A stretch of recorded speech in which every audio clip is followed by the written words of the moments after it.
Hello everyone, math teacher में आप लोगों का स्वागत है।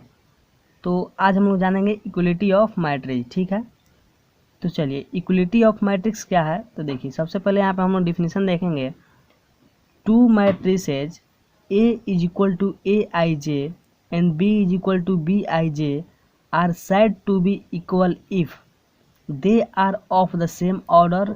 ठीक है, और सेकंड में यहाँ पे each element of A is equal to corresponding element of B, that is Aij is equal to Bij for all I and J। ठीक है, देखिए यहाँ पे जो कह रहा है इक्वलिटी ऑफ मैट्रिसेज होने के लिए यहाँ पे टू कंडीशन आपको फुलफिल करना है। ठीक है, टू मैट्रिक्स ए, यहाँ पे दो मैट्रिक्स हम लोगों को लेना होगा। कोई मैट्रिक्स ए मान लिया और कोई मैट्रिक्स यहाँ पे बी मान लिया। ठीक है, तो ए मैट्रिक्स जो हमने माना Aij एंड बी मैट्रिक्स जो माना हमने Bij, वो इक्वल मैट्रिक्स तभी होगा जब सबसे पहले यहाँ पे जो फर्स्ट कंडीशन जो है वहाँ पे सेम ऑर्डर होना चाहिए मैट्रिक्स, दोनों मैट्रिक्स का, और each element of A is equal to corresponding element. Corresponding का मतलब क्या होता है? अनुरूप। ठीक है, यानी कि जो एलिमेंट ए के जिस पोजीशन पे होगा उसी पोजीशन पर एलिमेंट यानी कि बी के। ठीक है, यानी कि मैट्रिक्स ए के अगर किसी पोजीशन पे कोई एलिमेंट, जो भी एलिमेंट है, वो सेम एलिमेंट मैट्रिक्स बी के सेम पोजीशन पे हो, ठीक है, तो उसको इक्वलिटी ऑफ मैट्रिक्स बोलेंगे। ठीक है, यानी कि A I J is equal to B I J हो। ठीक है, तो चलिए यहाँ पे तो ये देख लिए हम लोग। अब इसको हम लोग एक एग्जांपल लेते हैं। सबसे पहले यहाँ पे थोड़ा और हम लोग जानेंगे। देखिए ए आई जे, ठीक है, यहाँ पे जो होता है आपका, देखिए यहाँ पे हम लोग को एक चीज़ और जानना होगा। आई जो होता है आपका क्या होता है? रॉ होता है। ठीक है, और जे जो होता है आपका कॉलम होता है।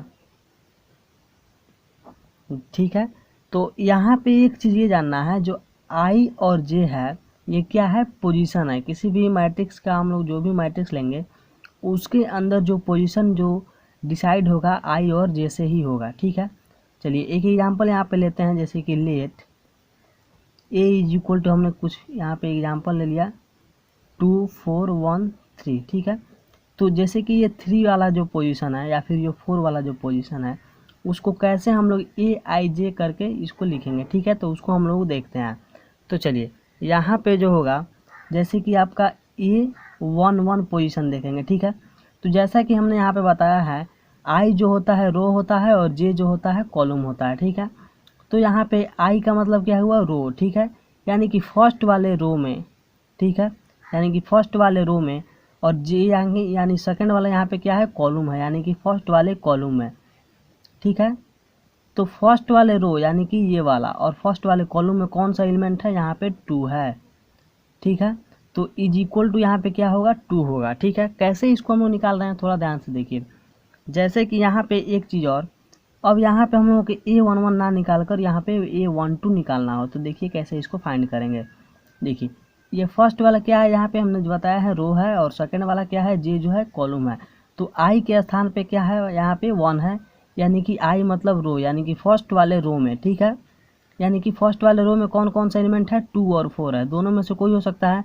लेकिन यहाँ पे हम लोग जब सेकंड वाला यहाँ पे देखेंगे, सेकंड वाला जे के स्थान पे क्या है? 2 है। ठीक है, और जे क्या है? कॉलम है, यानी कि फर्स्ट वाले रो में और सेकंड वाले कॉलम में। तो फर्स्ट वाला रो ये हुआ और सेकंड वाला कॉलम आपका कौन हुआ? यहाँ पे ये हुआ।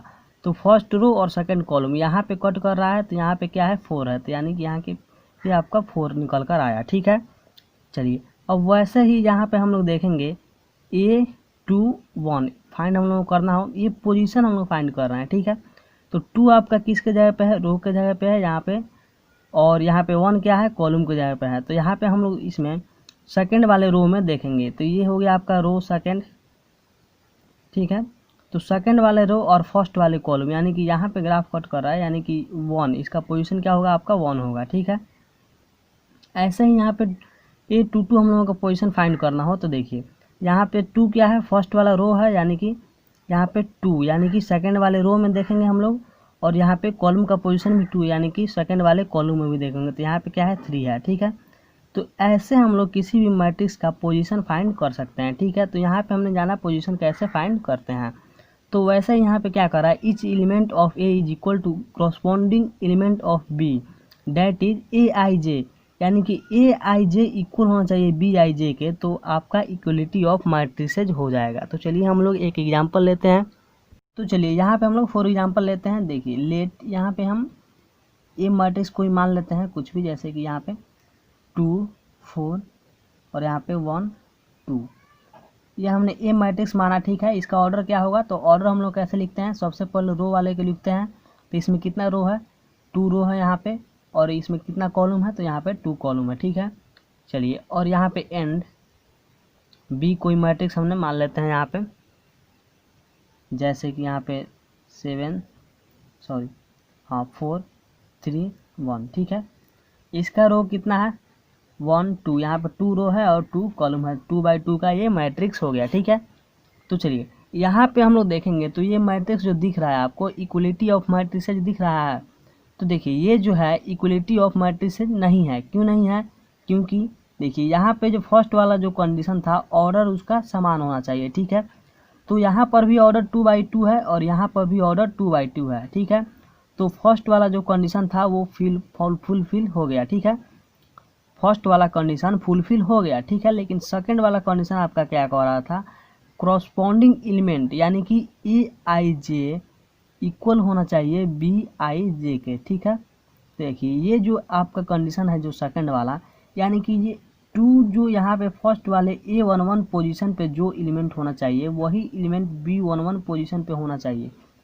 यानी कि जो एलिमेंट यहाँ होना चाहिए सेम वही एलिमेंट यहाँ होना चाहिए, जो एलिमेंट यहाँ होना चाहिए सेम वही एलिमेंट वहाँ भी होना चाहिए, ठीक है। जो एलिमेंट यहाँ होगा वही एलिमेंट यहाँ भी होगा, ठीक है। तो जो हमने ये एग्जाम्पल लिया है ये इक्वलिटी ऑफ मैट्रिसेज का एग्जाम्पल नहीं है। तो ये हमने आपको क्लियर करने के लिए लिया। एक एग्जाम्पल लेते हैं इक्वलिटी ऑफ मैट्रिसेज का, ठीक है। तो देखिए लेट यहाँ पे हमने ए इज इक्वल टू कुछ भी मान लिया, यहाँ पे 3 7 4 9, 2 बाई 2 का मैट्रिक्स है क्योंकि इसमें रो भी 2 है और कॉलम भी 2 है, ठीक है। And B is equal to हमने कोई यहाँ पे मैट्रिक्स मान लिया, तो 3 7 4 9, इसका भी ऑर्डर 2 बाई 2 है क्योंकि इसमें रो भी 2 है और कॉलम भी 2 है, ठीक है। तो देखिए इक्वलिटी ऑफ मैट्रिसेज के अनुसार फर्स्ट वाला जो आपका कंडीशन था इसका ऑर्डर 2 यानी सेम होना चाहिए, तो इसका भी ऑर्डर 2 बाई 2 है और इसका भी ऑर्डर 2 बाई 2 है, यानी कि फर्स्ट वाला कंडीशन फुलफिल कर गया। और सेकंड वाला जो कंडीशन था आपका ए I J is equal to होना चाहिए बी आई जे के, ठीक है।